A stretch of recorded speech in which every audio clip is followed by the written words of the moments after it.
नमस्कार दोस्तों, मैं प्रतीक कुमार एडवोकेट आपका फिर से एक नई वीडियो में स्वागत करता हूं।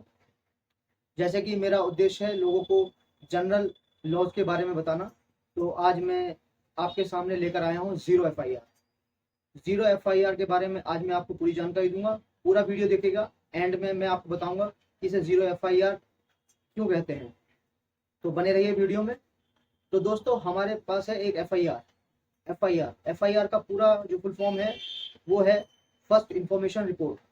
अब इस एफआईआर में हमारी जो आईपीसी है और सीआरपीसी है उसमें एफआईआर को कोई भी डेफिनेशन नहीं दी गई है, लेकिन सीआरपीसी के सेक्शन 154 में एफआईआर हमारी रजिस्टर्ड होती है, इसीलिए हम इसे एफआईआर कहते हैं, जो कि हमारी फर्स्ट इंफॉर्मेशन रिपोर्ट होती है जो कि पीड़ित द्वारा दर्ज कराई जाती है। अब हम आते हैं अपने मेन उद्देश्य पर, जिसका जिक्र हम कर रहे हैं जीरो एफआईआर। जीरो एफआईआर का मेन पर्पज ही ये है जिसमें कोई भी पीड़ित अगर जिस पुलिस जुडिक्शन के तहत जो क्राइम हुआ है उस जुडिक्शन के पुलिस स्टेशन में ना लिखवाकर अपने किसी नज़दीकी पुलिस स्टेशन में वो एफआईआर दर्ज कराते हैं, उसे हम जीरो एफआईआर कहते हैं। इस जीरो एफआईआर का मेन मकसद है कि पीड़ित को दर दर की टक्करें ना खानी पड़े और उसकी जो एफआईआर है वो रजिस्टर्ड की जाए। अब आते हैं हम जीरो एफआईआर। जीरो एफआईआर का जो सामने आना था वो था 2012 में हुए बहुत ही क्रूर बलात्कार, जिसका नाम था निर्भय गैंगरेप। तो दोस्तों, निर्भय गैंगरेप में जब जस्टिस वर्मा समिति गठित की गई तो उन्होंने सिफारिश किया जीरो एफआईआर की, और उन्होंने सिफारिश की कि औरतों के मामले में हो रहे संगीन अपराध, यौन उत्पीड़न के जितने भी अपराध हैं उनको बहुत ही तेजी से चलाया जाए, ट्रायल जो स्पीडी ट्रायल कराए जाएं, और उसमें यौन संबंधी जितने भी उत्पीड़न महिलाओं के प्रति हो रहे हैं उसमें सजा बढ़ाने का प्रावधान भी रखा, उन्होंने अपनी सिफारिश में रखा। तो ये सब जीरो एफआईआर का चलन चालू हुआ। अब जीरो एफआईआर जो हमारी जीरो एफआईआर होती है उसका मेन मकसद यही होता है कि पीड़ित को न्याय मिले और पीड़ित की जो फर्स्ट इंफॉर्मेशन रिपोर्ट है वो लिखी जाए।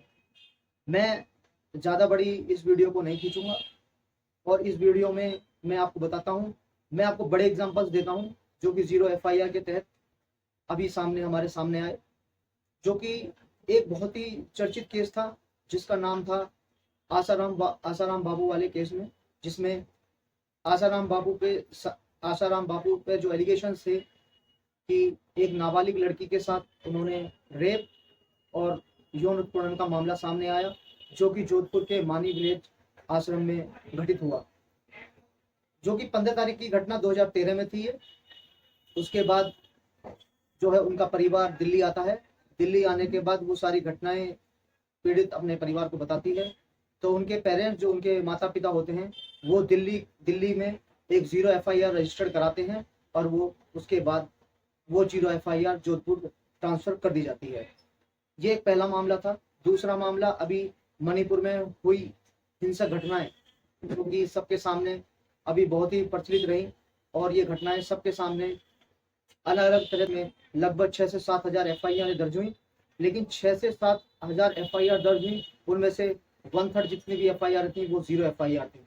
तो जीरो एफआईआर आप समझ गए होंगे दोस्तों। जीरो एफआईआर का सिर्फ मेन मकसद यही होता है कि आपकी जो शिकायत है, जो आपको चीज़ें आपके साथ गलत घटित हुई हैं, आप अपनी रिपोर्ट दर्ज कराना चाह रहे हैं, तो ये ज़रूरी नहीं है कि आप जिस जुडिक्शन में हैं, जिस पुलिस जुडिक्शन में हैं, आप वहीं एफआईआर कराएं।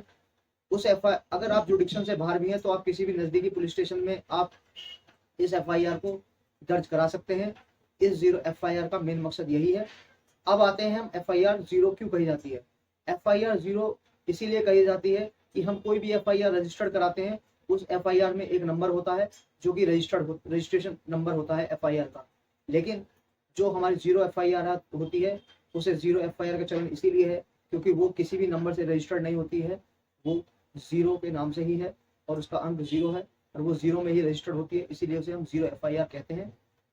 तो दोस्तों, मेरे द्वारा जितनी भी जानकारी आपको दी गई है आपको पूरी मिली होगी जीरो एफआईआर द्वारा। तो दोस्तों, अब मैं आपसे विदा लेता हूँ। उम्मीद करता हूँ आपको ये वीडियो पसंद आई होगी, तो आप इसे लाइक और मेरे चैनल को सब्सक्राइब करेंगे, और जानकारी के लिए मैं आपके लिए वीडियोस लाता रहूँगा। बहुत बहुत धन्यवाद। नमस्कार।